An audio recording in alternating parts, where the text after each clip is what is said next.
Santo, que hay algún conocimiento, que hay una verdad, que hay algo que le pertenece a la iglesia, que le pertenece a sus discípulos, pero es de Cristo. ¿Cómo va a ser revelado? A través del Espíritu Santo. Recuerde que en el mismo Evangelio el Señor enseña que todo es revelado por el Espíritu Santo, y hemos encontrado en la revelación que la unidad, el vínculo ineludible entre Dios y su creación es espiritual, y que es por el Espíritu Santo que nosotros entendemos estas cosas. Entonces, cuando Jesús dice, Él me glorificará, está hablando del Espíritu Santo. Entonces, podemos decir y clamar que el Espíritu Santo glorifica a Jesús en nuestra vida.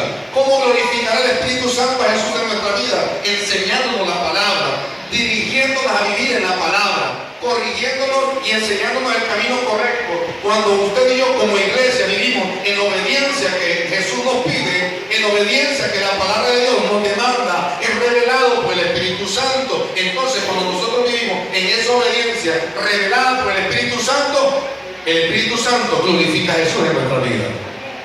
Y dice en el 15, todo lo que tiene el Padre es mío. Por eso dije que tomará de lo mío y os lo hará saber. En otras palabras, Jesucristo está diciendo, porque Él está hablando en la tierra, Él está hablando con su equipo, con su ministerio aquí en la tierra. Entonces, ustedes tienen una imagen divina, ustedes tienen una imagen de eternidad, ustedes tienen una imagen de absoluto gobierno, ustedes tienen una idea, un pensamiento de eternidad, donde nada se acaba, donde todo es posible para Dios Padre. Entonces yo les digo algo, que lo que es de mi papá es mío. Entonces por eso yo le digo al Espíritu Santo que tome de lo mío. En otras palabras, no hay límites para lo que usted pida, no hay límites para aquel que glorifique a Jesucristo a través del Espíritu Santo. Que el Espíritu Santo glorifique a Jesucristo en nuestra vida. No hay límite. ¿Por qué? Porque nuestra conexión es espiritual.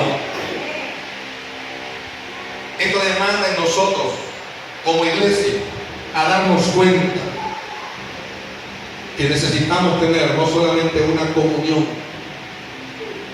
espiritual, no solamente decir que vivimos en el Espíritu, sino conocer de manera espiritual todo lo que el Espíritu Santo nos quiere revelar a través de la palabra del Señor. El Espíritu Santo no está inventando nada, hermano. El Espíritu Santo está guiándonos a la luz de la palabra del Señor. Diga conmigo, el Espíritu Santo me enseña. Amén. El Espíritu Santo nos enseña y nos hace recordar todas las cosas. El Espíritu Santo nos enseña y nos guía. El Espíritu Santo nos motiva un espíritu de adivinación en la iglesia. Usted y yo no adivinamos la palabra de Dios, usted y yo vivimos en la palabra de Dios. Amén. Entonces, el conocimiento total de los derechos que te acredita Dios como hijo e hija de Él son irrevocables. Repito, entonces nos damos cuenta que los derechos que Dios nos acreditó como hijos e hijas en usted y en mí son irrevocables. Romanos capítulo 11, versículo 29 dice, porque irrevocables son los dones y el llamamiento de Dios, y hay un antes y un después, pero aclara en estas palabras que Dios nos llamó, y que aun cuando usted y yo en alguna ocasión no reverenciamos a Dios, no honramos a Dios, le fallamos a Dios, pecamos contra Dios, aún somos infieles, el Señor es fiel y justo para perdonarnos.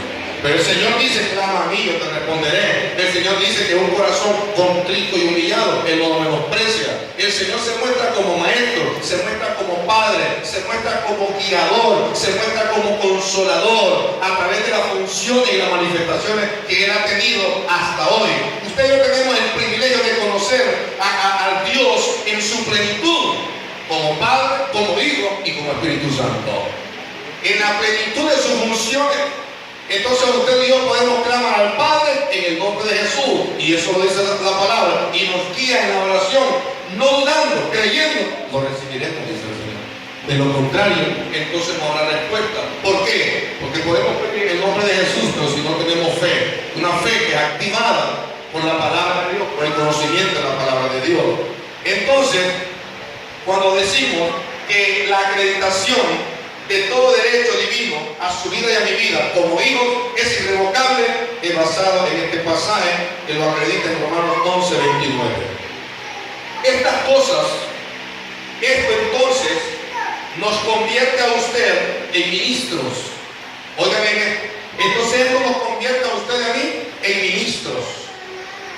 Ministro es uno que administra, y esto es sinónimo de multiplicar, de cuidar. Escuche bien esto, importante y demandante, de multiplicar y de cuidar sin alterar ni contaminar el origen y el orden de lo que ha sido puesto a su disposición.